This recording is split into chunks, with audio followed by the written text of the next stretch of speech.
नमस्कार दोस्तों, आपका स्वागत है आपके अपने YouTube channel 11 PM untold stories पर। आज की कहानी एक ऐसे शख्सियत के बारे में है जिनका एक वक्त में बिहार में सिक्का चला करता था। उनके एक इशारे पर 20,000 बंदूकें गरजने को हमेशा तैयार बैठी रहती थी, जिनके एक नारे का ऐसा असर हुआ कि इलाके के ग्रामीणों ने ग्रामीण बैंक से सारा पैसा ही निकाल लिया और उस पैसे से हथियार खरीद लिया। आज की कहानी जिस शख्स के बारे में है, उन्हें लोग प्यार से मुखिया जी कहते थे। मुखिया जी का असली नाम ब्रह्मेश्वर नाथ सिंह था। उनका जन्म 1947 में एक जमींदार परिवार में हुआ था। उस वक्त बिहार में नक्सलियों का बोलबाला था। नक्सली आए दिन गांवों में घुसकर लूटपाट और हत्या जैसे जघन्य अपराध को अंजाम देने लगे थे। इसका सीधा नुकसान किसानों और व्यापारियों को होने लगा। आपने कई बार बिहार के जंगल राज के बारे में सुना होगा। ये 1980 से 2000 तक के आसपास का दौर था, जब राजनीतिक लोग अपने स्वार्थ सिद्धि के लिए नक्सली और अपराधियों को संरक्षण देने लगे थे। ये वो दौर था जब बिहार में नक्सली खून खराबा कर रहे थे। लूटपाट, जमीन पर कब्जा तो आम बात थी, और अगर कोई इसका विरोध करने की हिम्मत करता तो उसे बीच बाजार मौत के घाट उतार दिया जाता था। पूरा बिहार रक्त रंजित था। कब किसकी कहां हत्या हो जाए ये किसी को नहीं पता था। बड़ा सवाल ये था कि इन नक्सलियों को तो सरकार रोकने में सफल नहीं हो रही, इन्हें रोकेगा कौन? विचार विमर्श के दौरान लोगों ने ये इरादा बनाया कि नक्सलियों को उन्हीं के भाषा में जवाब दिया जाएगा। गोली का जवाब गोली से दिया जाएगा।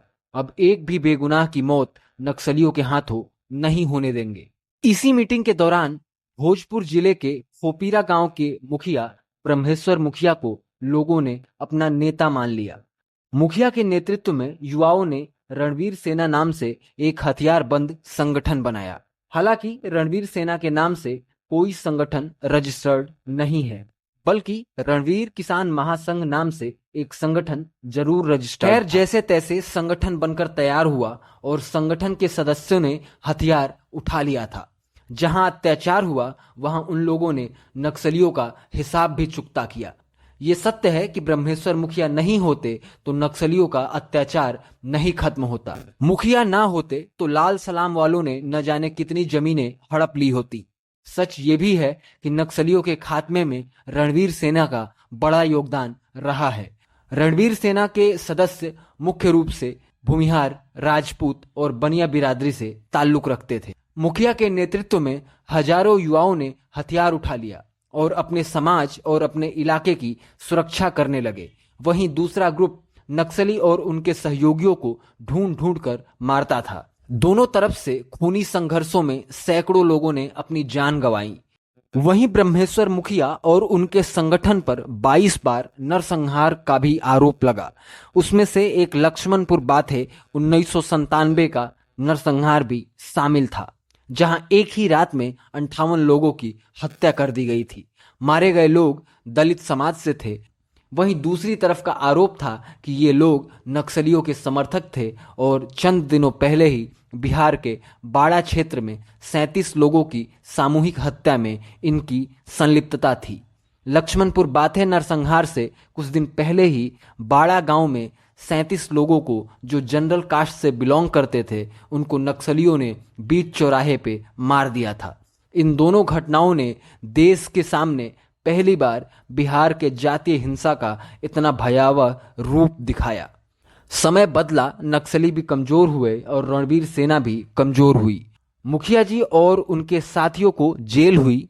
ब्रह्मेश्वर मुखिया पर 200 से अधिक हत्या, 22 के आसपास नरसंहार और कई आपराधिक आरोप लगे। मुखिया को जेल भी हुई, लेकिन तब तक रणवीर सेना और मुखिया अपने मंसूबों में सफल हो चुके थे। ब्रह्मेश्वर मुखिया बिहार सहित देश में एक बड़ा नाम हो चुका था। बिहार में मुखिया की तूती बोलने लगी थी। वहीं मुखिया की बढ़ती लोकप्रियता को देख विरोधी परेशान होने लगे थे। उन्हें अपना राजनीतिक नुकसान दिखने लगा था। 1 जून 2012 को सुबह ब्रह्मेश्वर मुखिया घर के बाहर टहल रहे थे। ये उनके डेली रूटीन में शामिल था। ठीक उसी वक्त बदमाशों ने उन पर ताबड़तोड़ गोलियां चला दी, जिससे मौके पर ही उनकी मौत हो गई। 9 साल जेल में सजा काट के लौटे मुखिया को राज्य सरकार के द्वारा सुरक्षा भी मिली थी, लेकिन हत्या से चंद दिन पहले ही उनकी सुरक्षा हटा ली गई थी। मुखिया की हत्या की खबर जैसे ही फैली, उस दिन पूरा बिहार तनाव में हो गया। समर्थक गमगीन थे। उनकी शोभायात्रा निकाली गई। पूरे बिहार से तकरीबन 4 लाख लोग उनकी अंतिम यात्रा में शामिल होने के लिए पहुंचे थे। सबके अंदर क्रोध की चिंगारी धधक रही थी। मुखिया जी के पंचतत्व में विलीन होने के बाद बिहार से लेकर दिल्ली तक की राजनीति गर्म हो गई। क्या आरा, क्या पटना, क्या औरंगाबाद, पूरा बिहार उपद्रव, पथराव और हिंसा के चपेट में आ गया था। सरकारी तंत्र को लोगों ने निशाना बनाया। पुलिस स्टेशन, रेलवे स्टेशन, सरकारी बस, सर्किट हाउस, जिसको जो मिला उसने उसको बर्बाद किया। आरा में तत्कालीन बिहार के डीजीपी पर हमला हो गया। कहते हैं पब्लिक ने उन्हें थप्पड़ मारे थे। बीजेपी के पूर्व नेता सीपी ठाकुर और रामाधार शर्मा पर भी हमला हुआ था।